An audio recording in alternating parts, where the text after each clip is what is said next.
ओम गुरुर्ब्रह्मा गुरुर्विष्णू गुरुर्देव महेश्वरः गुरुर्साक्षात् परब्रह्म तस्मै श्री गुरवे नमः तस्मै श्री गुरवे नमः। प्रिय मित्रांनो, नमस्कार. प्रबोधन मालिकेमध्ये आपलं सगळ्यांचं स्वागत आहे. आजचा आपला विषय आहे दृष्टीच महत्त्वाची. दृष्टीच महत्त्वाची. आता सगळे महापुरुष, सगळे शास्त्र काय करतात? आपल्याला दृष्टी देण्याचा प्रयत्न करतात. आज आपली जी दृष्टी आहे ती दृष्टी झाकाळलेली आहे. त्या दृष्टीवर आवरण आलेलं आहे. म्हणून तर आपण गुरुला प्रार्थना करतो, अज्ञानतिमिरांधस्य ज्ञानांजनशलाकया चक्षुरुन्मीलितं येन तस्मै श्री गुरवे नमः. तेव्हा गुरुदेवा, आमच्या डोळ्यावर अंधार पडलेला आहे, अज्ञानाचा अंधार आहे, अज्ञानतिमिरांधस्य. तेव्हा हा अज्ञानाचा अंधकार तमोगुण दूर करा आणि आम्हाला या बंधनातून मुक्त करा. आम्हाला प्रकाश दाखवा, अंधाराकडून प्रकाशाकडे घेऊन जा. तेव्हा इथे आपली दृष्टी बदलणं फार महत्त्वाचं आहे. सगळा गोंधळ होतो या दृष्टीमुळे. आपल्याला डोळे आहे पण दृष्टी नाही. एखादा मनुष्य आंधळा असेल पण त्याला दृष्टी असेल.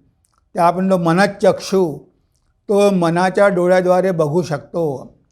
कारण आपण जेव्हा डोळे बंद करतो तेव्हा मनामध्ये आपला विचार येतात. तर मनाद्वारे सुद्धा आपण बऱ्याच काही कल्पना करू शकतो, चांगल्या कल्पना करू शकतो. म्हणजे दृष्टी महत्त्वाची आहे, डोळे महत्त्वाचे नाही. तुमची दृष्टी कशी आहे? तुमची दृष्टी जशी असेल तसंच तुम्हाला हे जग दिसेल. म्हणून आपली दृष्टी चांगल्या प्रकारे केली पाहिजे. आता दृष्टी योग्य करायची म्हणजे काय करायचं? कारण हा प्रश्न आपल्या मनामध्ये येतो की आमची दृष्टी चांगली नाही म्हणजे काय आहे? बघा, आपले शास्त्र काय सांगतात. आपले शास्त्र सांगतात, आपले सगळे संत सांगतात की बघा, भगवंत सगळीकडे आहे. तुम्ही असं समजू नका की या जगामध्ये भगवंत नाही. असं समजू नका की भगवंत कुठेतरी स्वर्गामध्ये बसलेला आहे. तो भगवंत तुमच्या अगदी अवतीभोवती आहे.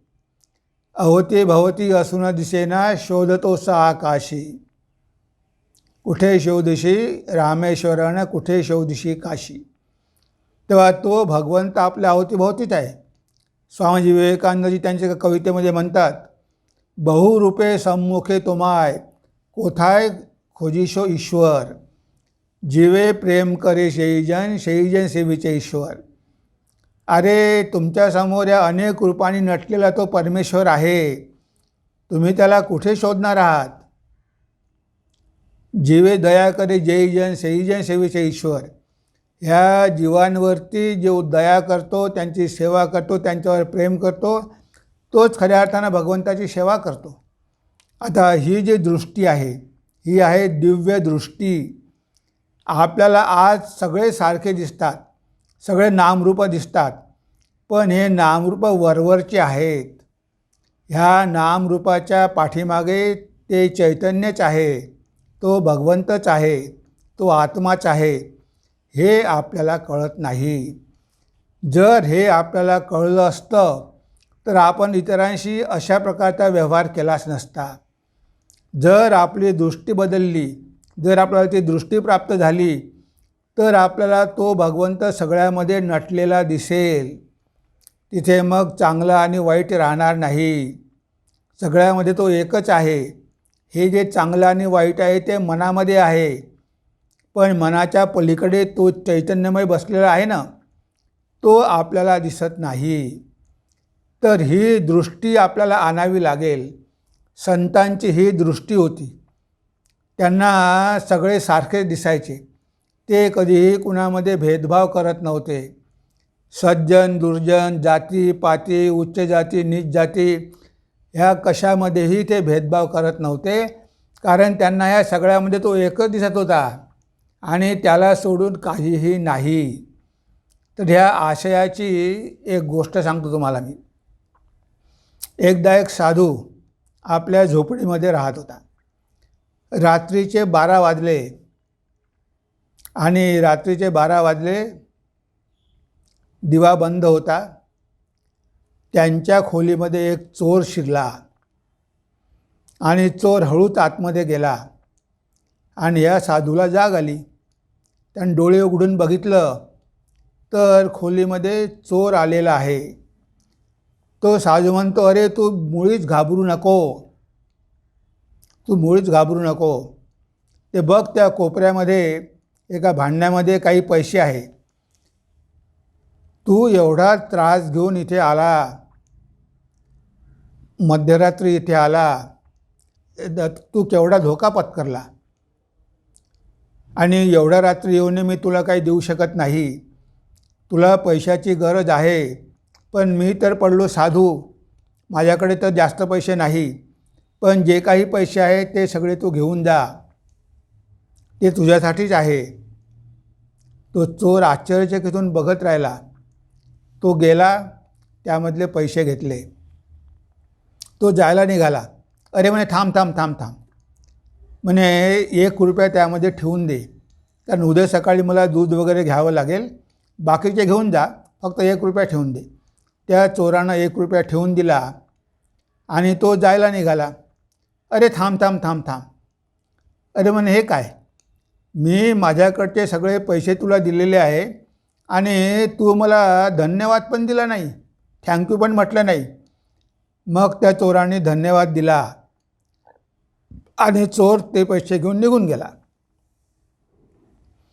निघून गेल्यानंतर त्याने 1-2 ठिकाणी चोऱ्या केल्या आणि तो पकडला गेला. त्याला पोलिसांनी पकडलं. मग त्याला न्यायाधीशासमोर उपस्थित केलं. सगळ्या लोकांनी सांगितलं की ह्या माणसानं आमच्या घरी चोरी केली, एवढं सगळं पळवलं. आणि त्यांनी हे पण सांगितलं की हा चोर त्या साधूच्या कुट्यामध्ये पण गेला होता, तिथे पण यानं चोरी केली. तेव्हा जज म्हणाले की जर तो साधू म्हणेल की यानं चोरी केली, हा चोर आहे, तर म्हणे मी त्याला सजा देईल, म्हणे साधूची साक्ष पाहिजे. मग ते त्यांनी साधूला बोलावलं. साधू तिथे गेले आणि म्हणे याला ओळखता का? हो म्हणे, याला मी चांगलं ओळखतो म्हणे, हा माझा मित्रच आहे म्हणे. यानं तुमच्या आश्रमात चोरी केली का? म्हणे नाही नाही नाही, तो तर म्हणे सज्जन मनुष्य आहे, तो चोरी कशाला करेल, त्याला काही पैशाची गरज होती म्हणे, म्हणून तो माझ्याकडे आला आणि माझ्याकडे जेवढे काही पैसे होते मी त्याला दिले आणि त्याबद्दल त्यानं मला धन्यवाद पण दिला. जे नुसते पैसे घेऊन गेल्याने धन्यवाद दिला, तो म्हणे तो चोर नाही आहे, तो सज्जन मनुष्य आहे. आता सगळे चकित झाले आणि तो न्यायाधीश म्हणतो की महाराज म्हणतात की तो मित्र आहे महाराजांचा, त्यानं चोरी केली नाही, त्याला गरज होती म्हणून तो आला होता त्यांच्याकडे, त्यांनी पैसे दिले, त्यानं त्याबद्दल धन्यवाद पण दिला. मग हा चोर कुठे आहे? त्याला सोडून दिलं. आता हा चोर मात्र खूप मुश्किलमध्ये पडला. तो सरळ महाराजांच्या झोपडीत गेला, महाराजांचे पाय धरले आणि म्हणे महाराज, माझ्या हातून फार मोठी चूक झाली, यापुढे मी कधीही चोरी करणार नाही. म्हणे मी आता तुमचा दास होईल, तुमच्या चरणाशी राहील, मला तुमचा शिष्य करून घ्या. आणि शेवटी तो चोर महाराजांचा शिष्य झाला, आयुष्यभर त्यांची सेवा केली आणि एक चांगला सद्गृहस्थ झाला. म्हणजे बघा, त्या साधूच्या दृष्टीमुळे एक चोरसुद्धा पूर्णपणे बदलून गेला. ही असते खरी दृष्टी. कारण त्या साधूला त्यामध्ये चोर दिसलाच नाही, कारण चोर त्या साधूच्या आतमध्ये नव्हताच, त्याला सगळीकडे परमेश्वरच दिसायचा. त्यामुळे चोर आलेला आहे असं त्याला कधी वाटलंच नाही. की ठीक आहे, गरीब आहे, पैशाची गरज आहे, याला आपण मदत केली पाहिजे, असाच विचार त्याच्या मनामध्ये आला. याच प्रकारची अजून एक गोष्ट आहे. हरिद्वारला एका आश्रमामध्ये साधू राहत होते, बाकीचे नौकर पण होते आणि महाराजांचा एक जवळचा भक्त होता. आता तो भक्त तिथे राहायचा.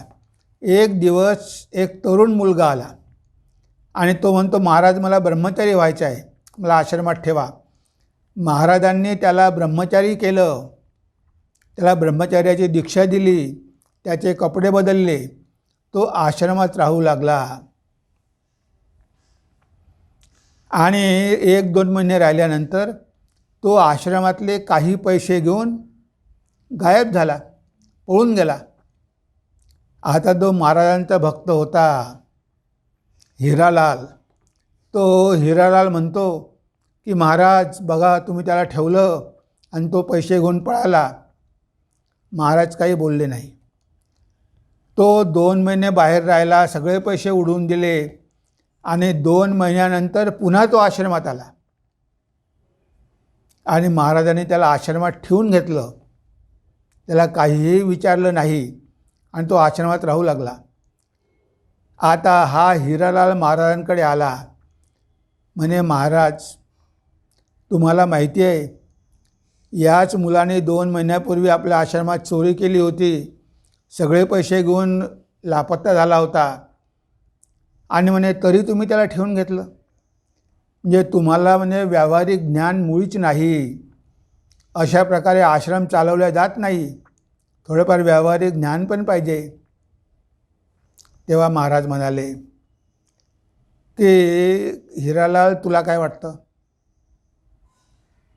की तुला व्यावहारिक ज्ञान आहे आणि मला व्यावहारिक ज्ञान नाही, असंच तुला वाटतं ना? आणि हो, पण आता मी तुला एक प्रश्न विचारतो. म्हणे आता तुझ्या घरी तुझा मुलगा आहे, तर तुझ्या मुलाने तुझ्या खिशामधले पैसे काढून जर तो घरामधून पळून गेला, म्हणजे 500 रुपये 1000 रुपये चोरी करून तो पळून गेला आणि म्हणे तो जर 2 महिन्यानंतर आला, तर म्हणे तू त्याला घराच्या बाहेर काढून देशील का, की तू त्याला घरात ठेवशील? नाही म्हणे, मी त्याला घरातच ठेवील. मग आता तो तर 500 रुपये चोरी करून घेऊन गेला, मग तू ठेवायला नाही पाहिजे, माझा मुलगा आहे. हां, म्हणे तुला हे जे ज्ञान आहे व्यावहारिक ज्ञान, ते मलाही आहे म्हणे. फक्त फरक काय आहे म्हणे, तुला फक्त एकच मुलगा आहे, तू एकालाच आपला मुलगा समजतो, मी तर सगळ्यांनाच आपली मुलं समजतो. आता तू एका मुलाला काढून देऊ शकत नाही, तर मी माझ्या मुलांना कसं काय काढून देणार? त्यानं चूक केली असेल, पण शेवटी माझा मुलगा आहे ना, सगळे माझेच आहे ना. मग तुला जसा तुझा एक मुलगा आहे, तशी ही सगळी माझी मुलंच आहे. मग त्यांना मी घरामधून कसं काढून देणार? त्यानं चूक केली असेल, पण तो पुन्हा चांगला होऊ शकतो ना, त्याला संधी दिली पाहिजे ना. तेव्हा तो हिरालाल गप्प बसला, शांत बसला. त्याला कळलं की महाराजांची दृष्टी कशी आहे आणि आपली दृष्टी कशी आहे. आपली दृष्टी संकुचित आहे. आपण मी आणि माझाचा विचार करतो, पण महाराज तर सगळ्या जगाचा विचार करतात, जगामधल्या सगळ्या लोकांचा विचार करतात, त्यांच्या कल्याणासाठी प्रयत्न करतात. म्हणजे हा फरक असतो. एक साधारण दृष्टी, एक स्वार्थी दृष्टी आणि दुसरी दिव्य दृष्टी. तेव्हा ही दृष्टी बदलणं अतिशय महत्त्वाचं आहे. ह्या ज्या आपण 2 गोष्टी बघितल्या, ह्या गोष्टींच्या माध्यमातून आपल्याला हेच कळलेलं आहे की अजूनही आपली दृष्टी बदललेली नाही. आपली जी दृष्टी आहे ती स्थूल स्वरूपाची आहे. आपण हे जगच बघतो, पण हे जग जसं आपण बघतो नामरूपात्मक, ते तेवढंच मर्यादित नाही. ह्या नामरूपाच्या मागेसुद्धा ते चैतन्य विराजमान आहे. तेव्हा आपण त्या चैतन्याला बघायला शिकलो पाहिजे. हे वरवरचं नामरूप न बघता प्रत्येकामध्ये असलेल्या भगवंताला आपण बघायला शिकलो पाहिजे. हेच तर आपल्याला सगळे शास्त्र आणि संत सांगतात. म्हणजे आपल्याला आपली दृष्टी बदलावी लागेल. आज आपली दृष्टी स्थूल असल्यामुळे आपल्याला सगळीकडे वाईटच दिसते, पण या जगामध्ये काहीही वाईट नाही. सगळ्यामध्ये तो भगवंत आहे आणि तो तर चांगलाच आहे, नित्यशुद्ध मुक्त आहे. फक्त आपली दृष्टी बदलली की मग आपल्या मनामध्ये कसल्याही प्रकारचा भेदभाव राहत नाही. हेच संत महापुरुष आपल्याला सांगतात की कोणत्याही प्रकारचा भेदभाव करू नका, कुणालाही तुम्ही त्रास देऊ नका, कुणावरही अत्याचार करू नका, कारण सगळे तुमचेच आहे. म्हणून तर शारदादेवी म्हणायच्या, whole world is your own, try to make the whole world your own. हे सगळे तुमचेच आहे, त्यांना आपलं करायला शिका, इथे कोणीही परक नाही. तर ही माताजींची दृष्टी होती. मग त्या सगळ्यामध्ये भगवंतालाच बघत होत्या. म्हणून त्या म्हणतात की कोणाचे दोष बघू नका, कोणीच परक नाही, दोष आपलेच बघा, सगळ्यांना आपलं करायला शिका. हे सगळे शास्त्र आणि महापुरुष आपल्याला सांगत असतात. तेव्हा आज आपण आपल्या चिंतनाला इथेच विराम देऊया. नमस्कार, धन्यवाद. ओम सर्वे भवन्तु सुखिनः, सर्वे सन्तु निरामया, सर्वे भद्राणि पश्यन्तु, मा कश्चित् दुःखभाग् भवेत्, मा कश्चित् दुःखभाग् भवेत्. ओम शांति शांति शांति. हरि ओम तत्सत्. श्रीरामकृष्णार्पणमस्तु.